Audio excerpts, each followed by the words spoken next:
The soft hum of the server racks was Eleanor Vance's lullaby, the glow of her monitor, her sunrise. For 5 years, the 32-year-old had toiled in self-imposed obscurity, building a revolutionary application. Her family in the pristine suburb of Evergreen, however, saw only her brother Marcus, the brilliant lawyer, and his equally accomplished fiancée, Sophia, a sharp marketing executive. They thought Eleanor was simply treading water, exploring vague computer hobbies, while her true potential lay dormant. Tonight at Marcus's engagement dinner, the air crackled with anticipation, not for Eleanor's silent triumphs, but for the union of two seemingly successful lives. Little did they know, Sophia's company, Horizon Health Solutions, was on the cusp of acquiring a groundbreaking piece of technology for millions. The look on her parents' faces when Sophia, mid-conversation, leaned in and whispered, "Wait, you're the founder of HealLink?" That singular moment, the sudden dawning recognition, was worth every dismissive comment, every holiday dinner where she felt invisible. Marcus's jaw remained stubbornly on the floor. Growing up in Evergreen meant living under a certain kind of expectation. Eleanor's father, Robert Vance, wasn't just an architect. He was the architect, whose designs graced the covers of prestigious magazines. Her mother, Clara, commanded courtrooms as a celebrated judge, never losing a case. And then there was Marcus, 4 years older, the perfect firstborn, who followed their father's path into law without a single misstep. Their home was elegant, but it felt more like an evaluation chamber. Dinner wasn't just for eating, it was for reporting accomplishments. So, what did everyone achieve today? Mom would start most evenings. Marcus always had something impressive: perfect test scores, debate victories, prestigious internships. When Eleanor's turn came, her answers never quite measured up. "I built a program for fun," she announced at 15, genuinely proud of teaching herself new coding languages over a weekend. "That's nice, honey," Mom replied with that particular smile that never quite reached her eyes. "But shouldn't you be focusing on your pre-law preparation?" Colleges look for sustained commitments, not hobbies. Dad would nod along, already turning to ask Marcus about his advanced legal studies project. The message was clear: computers were distractions. Real achievement happened in courtrooms and corporate boardrooms. Eleanor's bedroom became her sanctuary, a place where she could dive into programming languages and tech forums without judgment. While Marcus's walls displayed framed academic awards, hers had printouts of code and sketches of app interfaces. She'd stay up until 2 a.m., immersed in lines of code, then drag herself through her advanced placement classes the next day. Not that her parents noticed her exhaustion unless it affected her grades. When she was 16, she developed a program that helped organize her school's massive annual charity gala. The event coordinator, Mrs. Gable, was amazed when Eleanor's software cut their planning time in half. "Your daughter has a remarkable talent," she told Eleanor's parents at a school function. "Oh, Eleanor has many interests," Mom replied diplomatically. "But we're focusing on getting her law school prerequisites in order." Eleanor wasn't even planning to apply to law school, but her future had already been decided for her. The regional coding competition during her junior year marked a turning point. After months of preparation, Eleanor qualified for the finals with an inventory management system she'd built. The competition fell on the same Saturday as Marcus's prestigious university acceptance celebration. "We're so sorry, sweetie," Mom said, not looking particularly sorry at all. "But your brother's worked his entire life for this. You understand, right? Maybe next time." Eleanor competed alone, the only student without family support, and won first place. The judges, professional software engineers, told her she had natural talent and vision beyond her years. She came home clutching her trophy to find their house full of relatives celebrating Marcus. Her achievement warranted a quick, "That's wonderful, dear," from Dad before he returned to toasting her brother. That night, Eleanor made a decision. She would succeed on her own terms, without their validation. She would build something they couldn't dismiss or minimize, something that would force them to see her. Senior year brought college applications and parental pressure to apply to Ivy League schools with strong pre-law programs. Instead, Eleanor applied to state universities with excellent computer science departments. When her acceptance to Westview Tech arrived along with its generous merit scholarship, her parents reacted as if she'd announced plans to join the circus. "You're throwing away your potential," Dad said, disappointment evident in every syllable. "Your test scores could get you into prestigious programs." "Computer science?" Mom questioned, her voice rising. "That's not a field for someone of your capabilities." What they meant was, "That's not a field worthy of a Vance." Marcus, home from his first year of law school, tried to mediate in his well-meaning but condescending way. "Maybe it's just a phase, Mom. Let her get it out of her system before law school." Eleanor left for college that fall, with her parents' expectations weighing on her, but also with a lightness she hadn't felt before. Finally, she could immerse herself in what she loved without constant judgment. What her family called failure, she recognized as the first step toward finding her own path. College was liberation. At Westview Tech, she wasn't the daughter who was squandering her potential on computer games. She was Eleanor, the student whom professors singled out for her innovative approaches to programming challenges.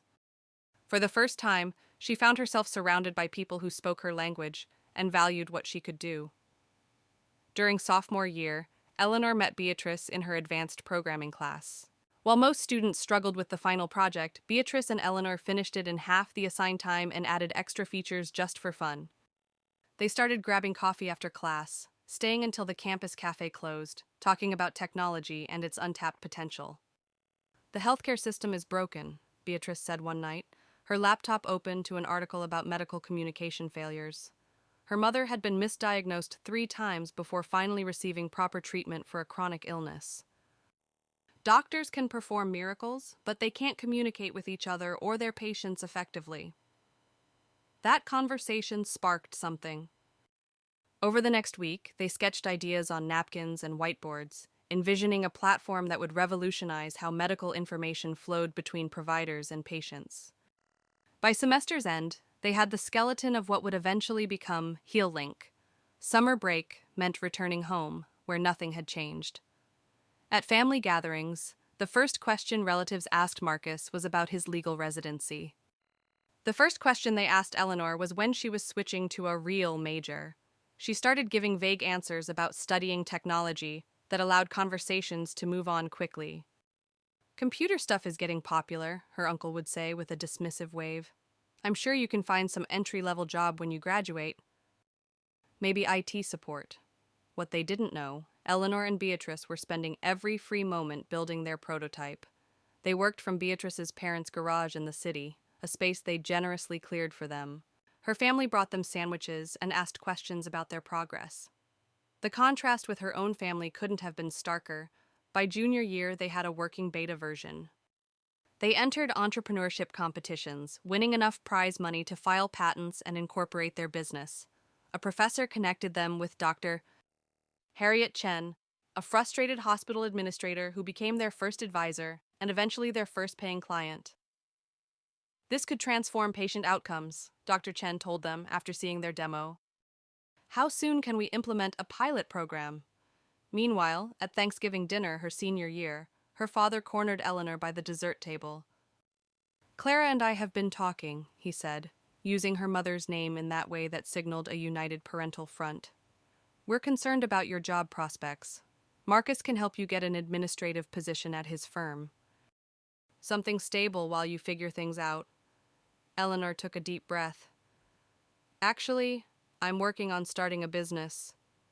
His laugh wasn't cruel, just incredulous. "A business? Eleanor, be serious. You need experience before you can think about entrepreneurship. Get a real job first." That was the last time Eleanor tried to share her professional life with her family. It hurt too much to have something she poured her heart into treated as a childish fantasy.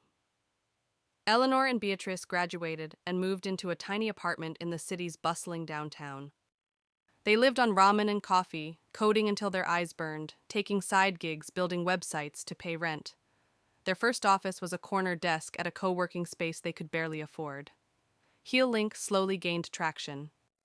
A small angel investment from one of their competition judges allowed them to hire their first employee, a brilliant developer named Tyler. They landed a contract with a regional medical center, then another with a network of outpatient clinics. When Eleanor called home, conversations remained superficial. "Work is fine," she'd say when asked. They never pressed for details, assuming fine meant she was getting by in some entry-level tech support role. At Christmas that year, Marcus announced his engagement to Sophia, a pharmaceutical sales representative. Her parents beamed with pride while relatives asked about wedding plans. Later, her mother found her alone in the kitchen. "You know, Eleanor," she said, refilling her wine glass, "Marcus's friend, David, is single. He's finishing his residency in finance." I could arrange an introduction. The subtext was clear. At least Eleanor could marry success if she couldn't achieve it herself. What her family didn't see, their user base growing exponentially, hospitals reporting reduced errors and improved patient satisfaction, medical journals beginning to take notice of their platform's impact.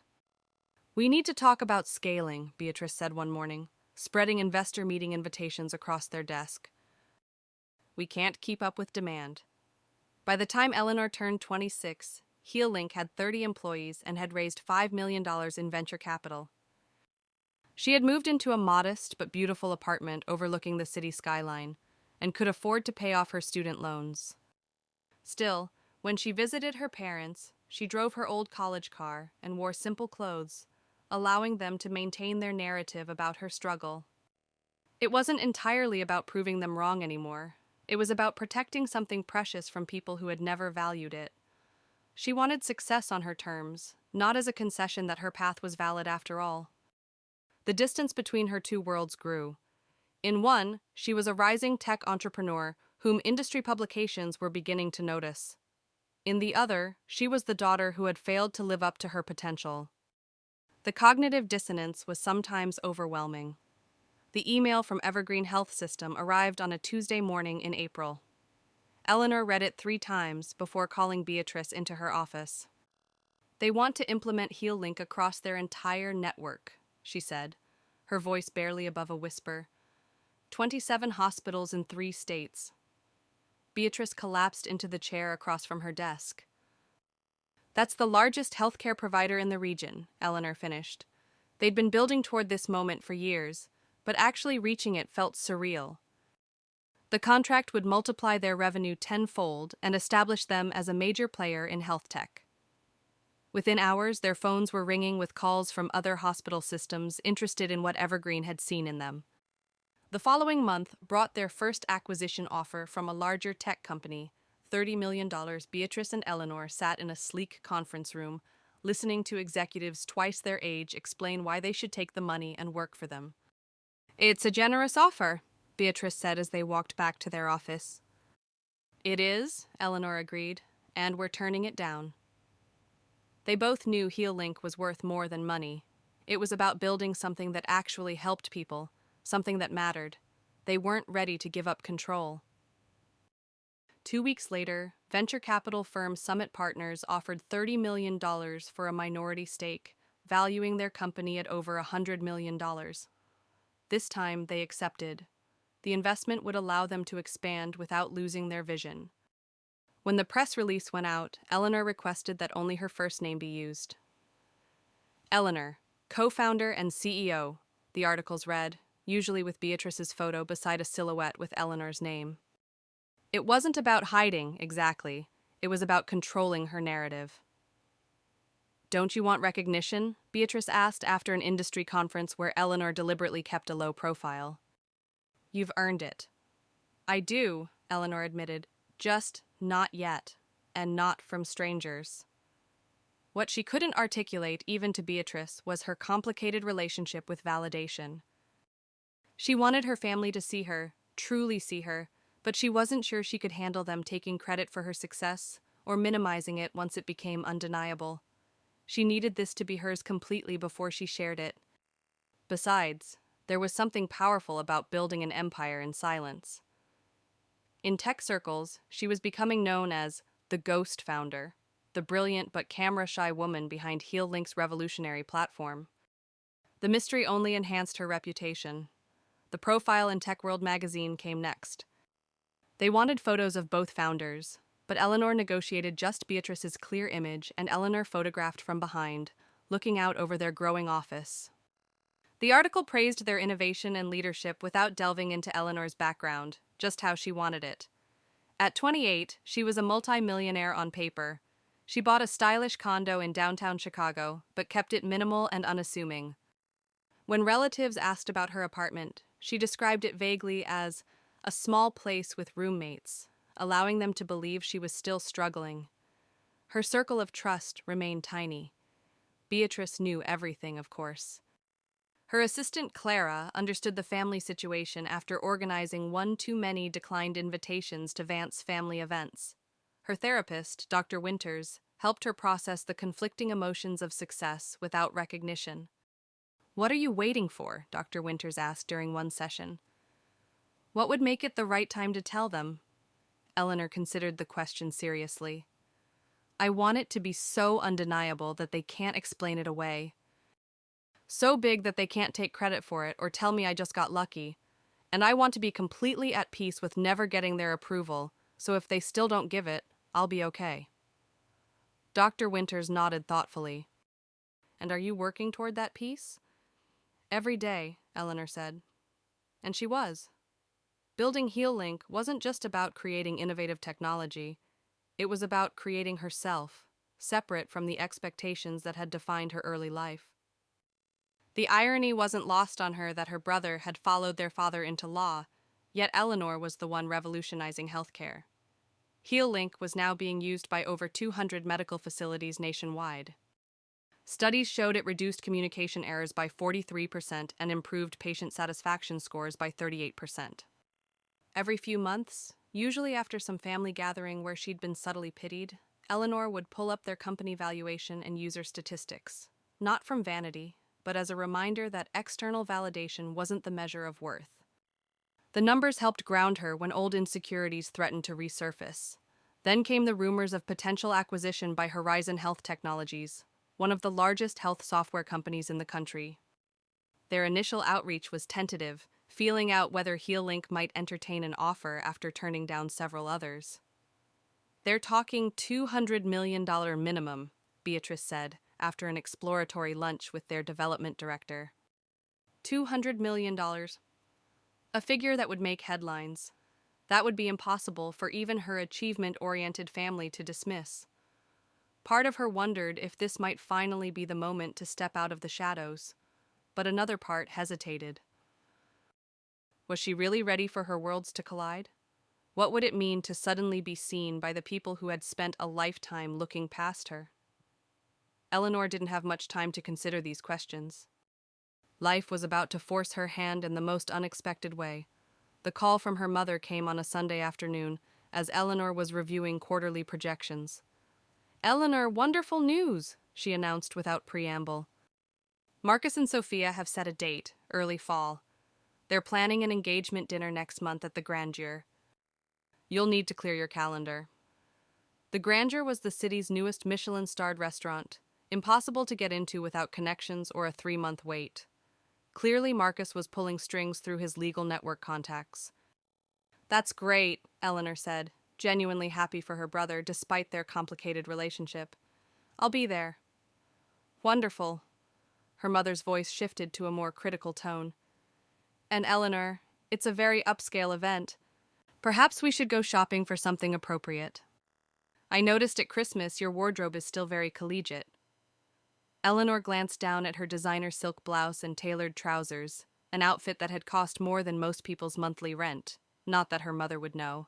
"I'll find something suitable, Mom, don't worry." "Well, if you're sure." The doubt in her voice was unmistakable. "Sophia works for some big technology company, very impressive woman. Executive track. Everyone will be dressed to impress." The irony of her concern almost made Eleanor laugh. Instead, she took a deep breath. "What technology company does she work for?" "Oh, something about health systems. Horizon something. I don't recall exactly. Marcus says they're very important in their field." Eleanor's heart skipped a beat. Horizon Health Technologies, the company currently negotiating to acquire HealLink for hundreds of millions of dollars. This couldn't be coincidence. "Mom, Do you know Sophia's last name? Eleanor asked, trying to keep her voice casual. Winters, Sophia Winters. Why do you ask? Sophia Winters. The name wasn't familiar from their acquisition talks, but Horizon was a massive company with thousands of employees. Still, the connection was unsettling. After hanging up, Eleanor immediately called Beatrice. You're not going to believe this, she said, explaining the situation. My brother is engaged to someone from Horizon. That's quite a coincidence, Beatrice replied carefully. Do you think it will complicate the acquisition? I don't know, but I need to find out who she is before that dinner. A quick LinkedIn search revealed that Sophia Winters was Horizon's Director of Strategic Acquisitions. She would absolutely be involved in the HealLink deal, probably leading it. And in a few weeks, they would be sitting across from each other at Eleanor's brother's engagement dinner, where everyone believed Eleanor was an underemployed tech support worker. The universe had a twisted sense of humor. The pressure from her family intensified as the dinner approached. Her mother called twice more about her attire. Her father left a voicemail reminding her to bring something impressive about her career to discuss with Sophia's parents, who were very accomplished people.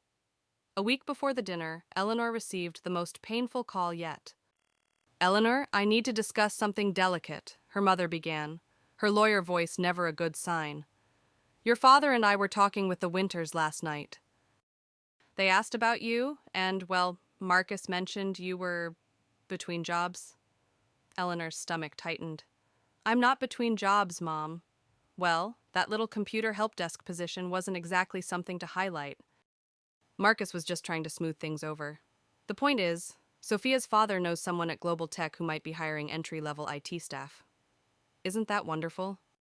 We could finally get you on a proper career track.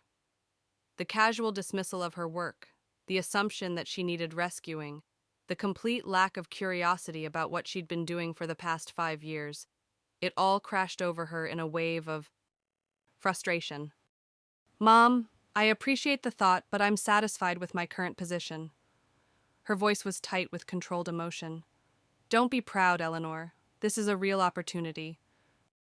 We all have to start somewhere. After hanging up, Eleanor called Rachel, her childhood friend who had recently moved back to the city. Unlike her family, Rachel had always supported Eleanor's ambitions, even when she didn't fully understand them. Over the years, she'd become one of the few people who knew the truth about HealLink. They set you up for a pity job interview?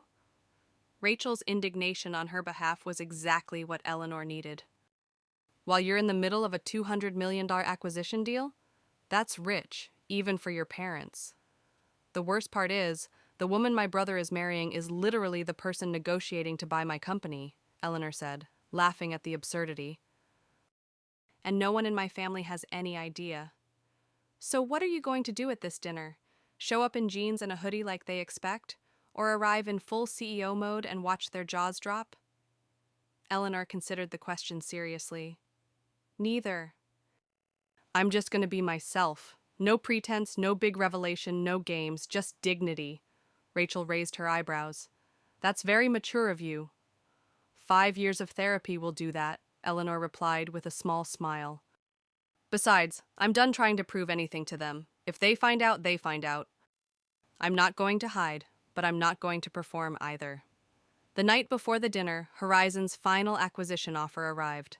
$215 million, with conditions that would keep Beatrice and Eleanor at the company for at least 3 years. Post-acquisition. They were officially on the verge of becoming centimillionaires. As Eleanor selected a simple but elegant black dress for the dinner, she felt strangely calm. Whatever happened tomorrow night, she knew her worth now. No one could take that away from her. The Grandeur restaurant lived up to its reputation. Crystal chandeliers cast a warm glow over blue velvet banquettes and tables set with gleaming silver. A wall of windows overlooked the city river, the city lights reflected in its dark surface. Eleanor arrived exactly on time, not early enough to help with arrangements as her mother had suggested, nor late enough to make an entrance. Just punctual and dignified, like the businesswoman she was. The hostess led her to a private dining room where her family had already gathered. Her father stood by the bar in animated conversation with an older man Eleanor assumed was Mr. Winters. Her mother fussed with place cards at the long table, rearranging them for optimal social engineering. Marcus spotted her first. "Liv, you made it!" He crossed the room and embraced her with the easy confidence of someone who has never questioned his place in the world. "Come meet Sophia." Sophia stood by the window, tall and elegant in a burgundy dress, her dark hair swept into a sophisticated updo. Eleanor recognized her immediately from Horizon's executive page, though she'd never seen her in person during their negotiations, which had been handled through intermediaries until this final stage.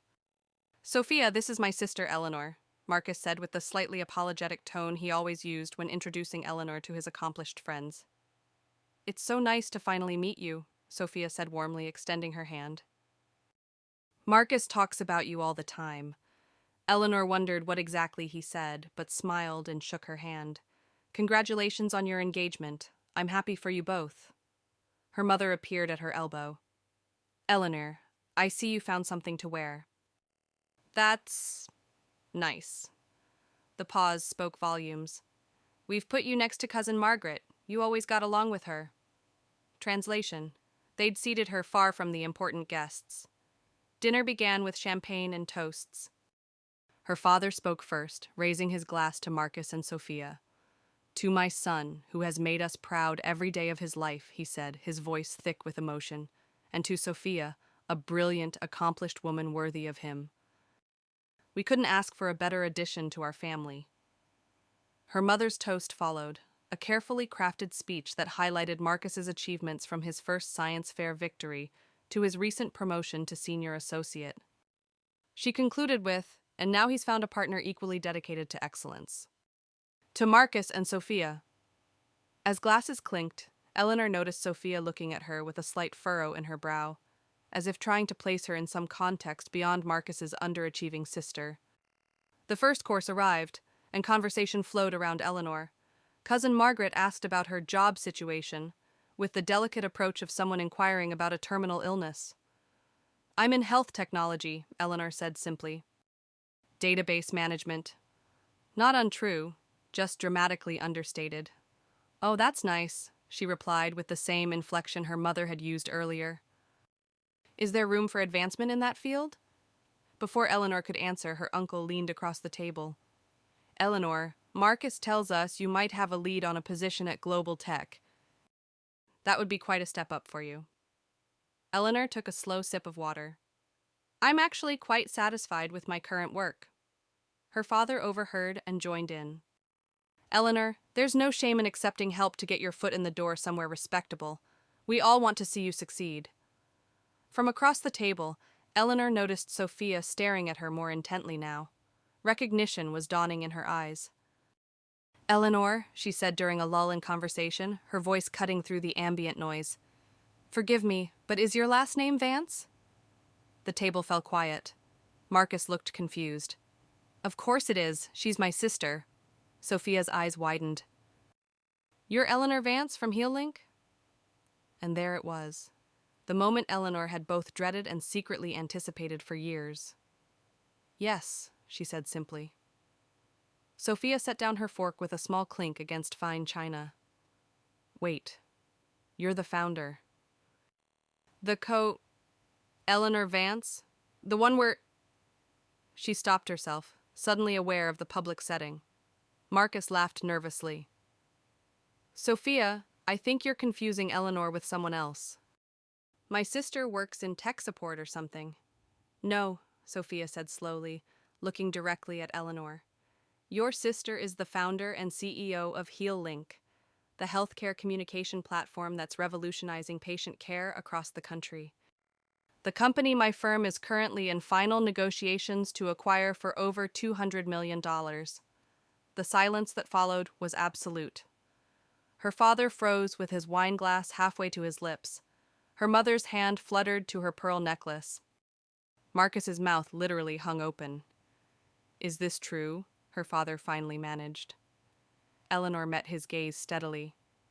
"Yes. Beatrice Ramirez and I founded HealLink 6 years ago. We currently employ over 70 people and serve more than 300 healthcare facilities nationwide. But why wouldn't you tell us? Her mother looked genuinely bewildered. Before Eleanor could answer, Sophia continued, her professional demeanor giving way to genuine enthusiasm. Your platform reduced medication errors at Central City Hospital by 62% in the first year. The interface design revolutionized how doctors access patient information. We've been trying to develop something similar for years, but your solution is light years ahead. It's why we're willing to pay such a premium to acquire you. Her family stared at Eleanor as if seeing a stranger. In many ways, they were. 200 million? Her father's voice was faint. Sophia nodded. The acquisition is set to close next week, pending final approval. She turned to Eleanor with a slightly embarrassed smile. I had no idea you were Marcus's sister. Your company profile just shows Eleanor with no photo, and our teams have been handling the negotiations. I prefer to maintain a low profile, Eleanor said, the understatement of the century. The rest of the dinner passed in a blur of shocked questions and awkward revelations. Relatives who had pitied her an hour before now asked for investment advice. Her mother mentioned 3 times that she always knew Eleanor had a special talent with computers. Her father claimed he'd told colleagues about his daughter, the tech entrepreneur, for years. Marcus alone remained relatively quiet, processing the fact that his struggling little sister was about to sell her company for a sum that dwarfed his entire expected lifetime earnings as a lawyer. Through it all, Eleanor maintained her composure, answering questions politely but without the desperate desire for approval that had defined so much of her earlier life. The validation she'd once craved now felt hollow in the face of their sudden, opportunistic pride.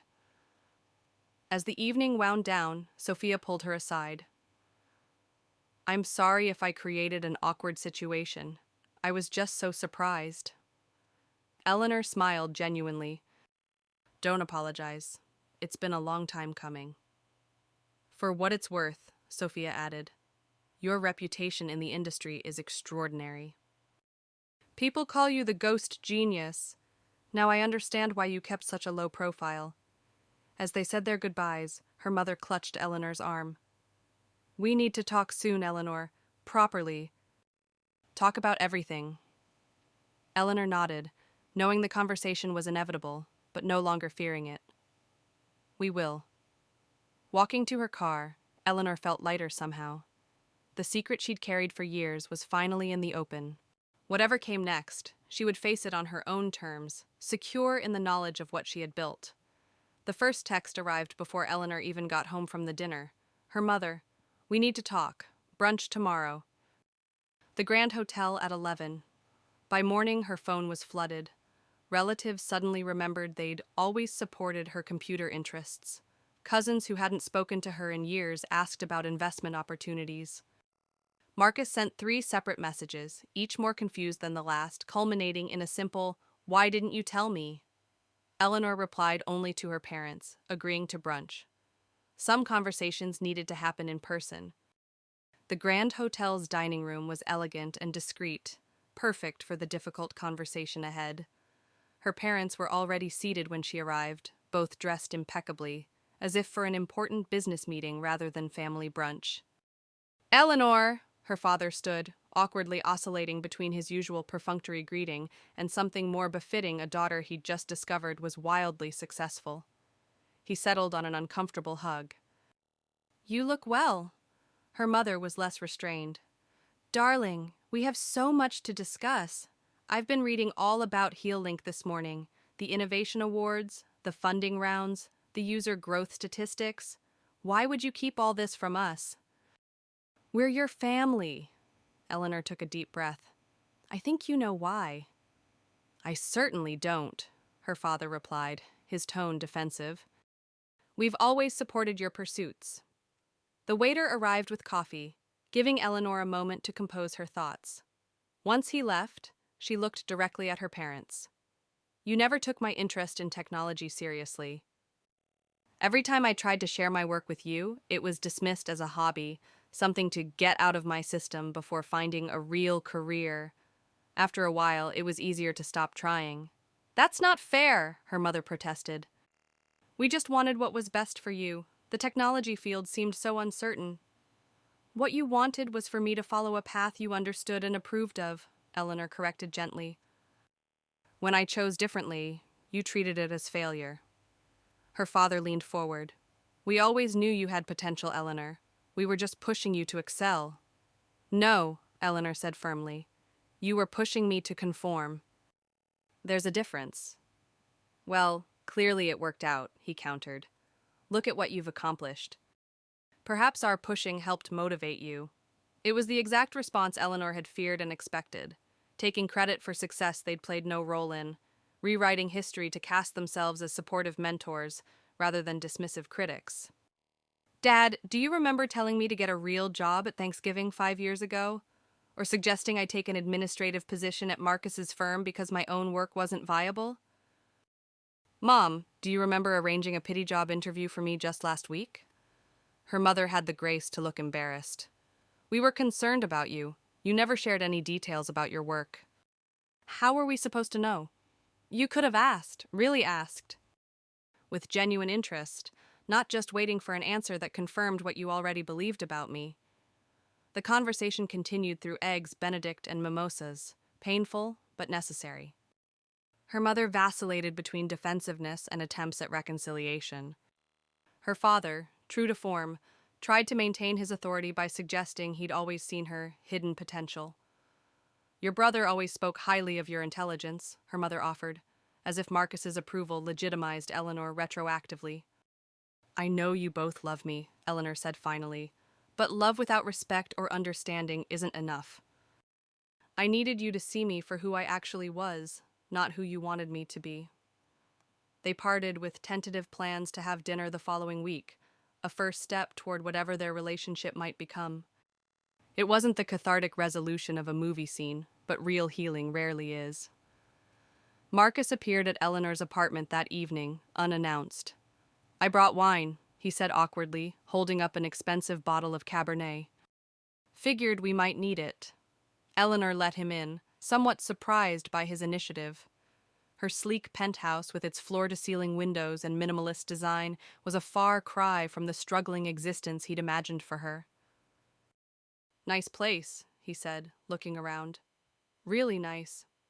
Thanks. They settled in Eleanor's living room, glasses of wine in hand, the city skyline glittering beyond the windows. So, he began.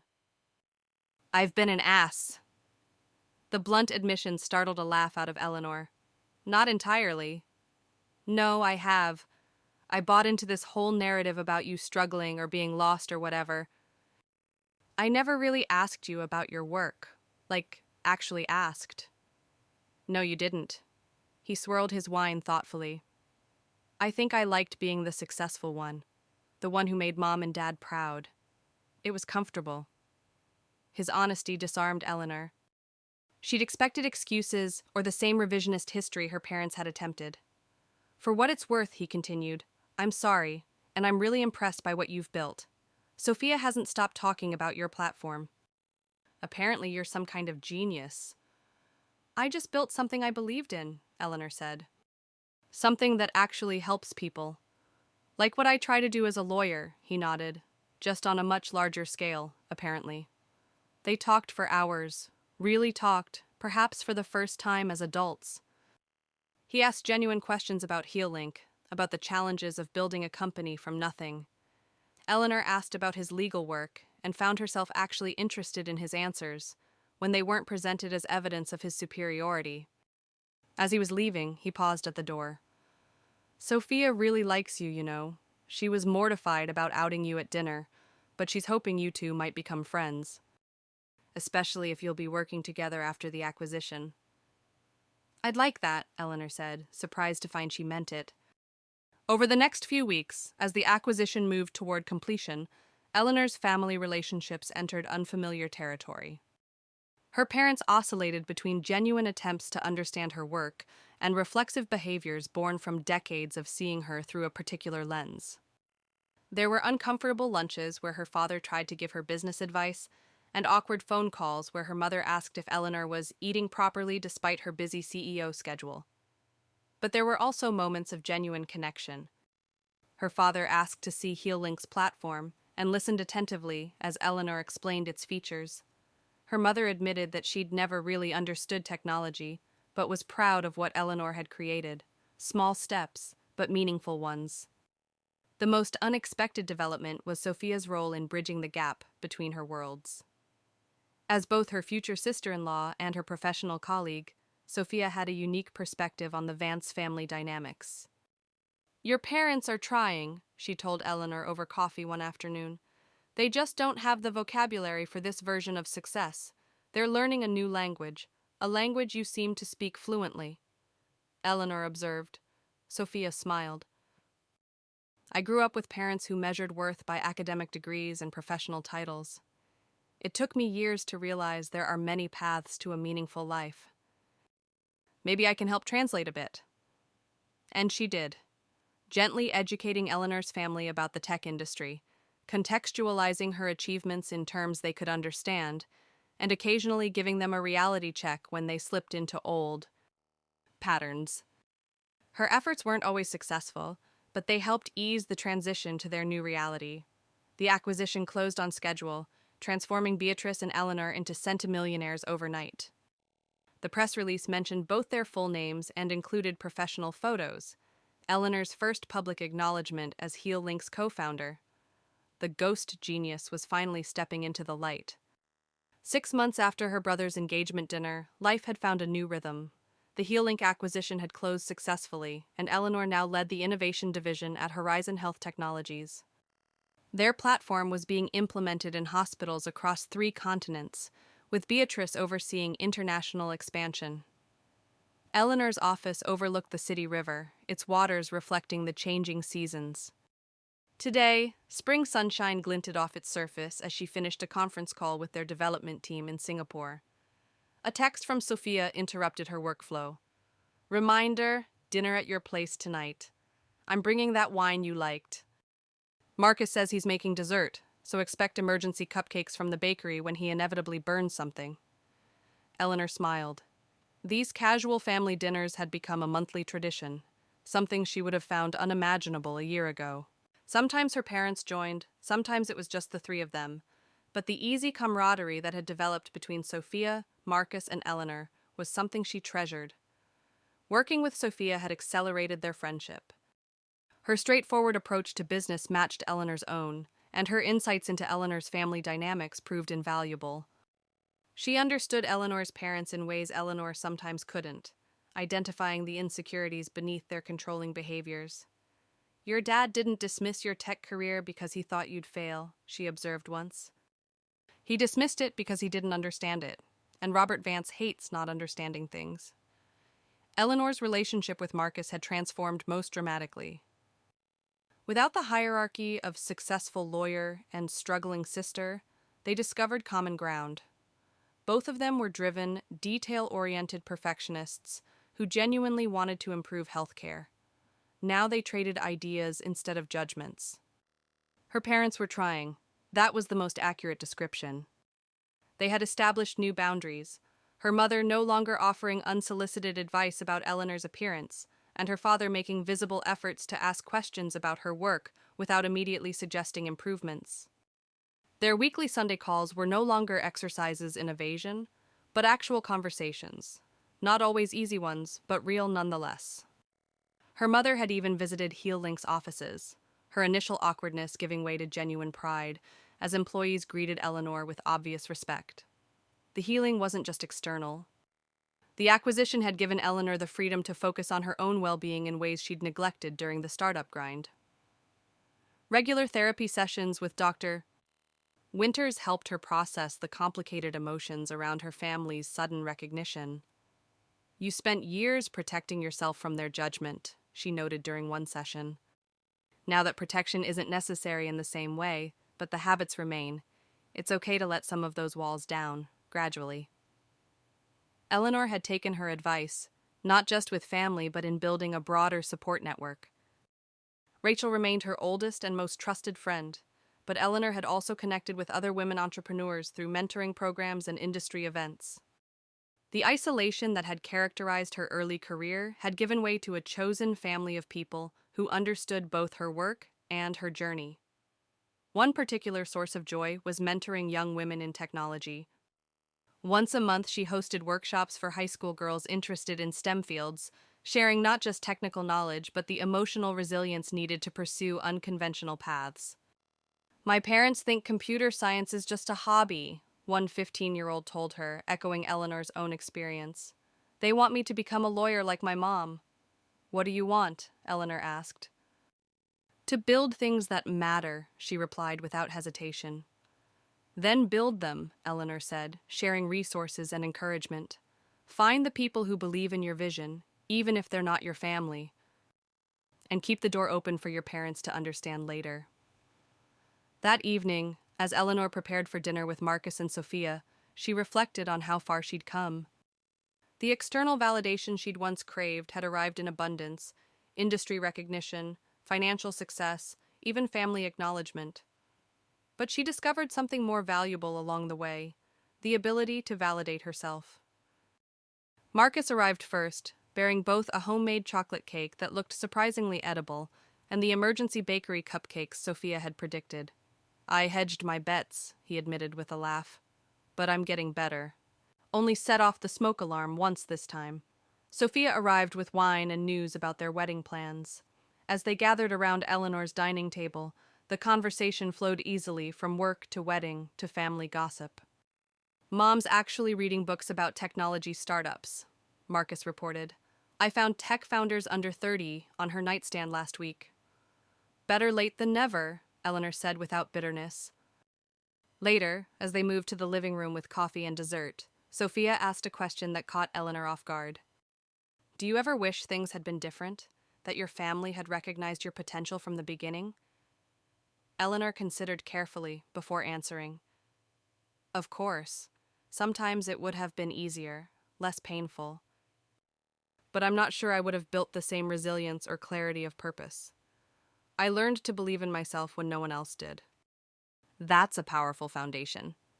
Plus, Marcus added with newfound self-awareness, if Mom and Dad had been fawning over your tech career, I might have grown up even more insufferable than I was.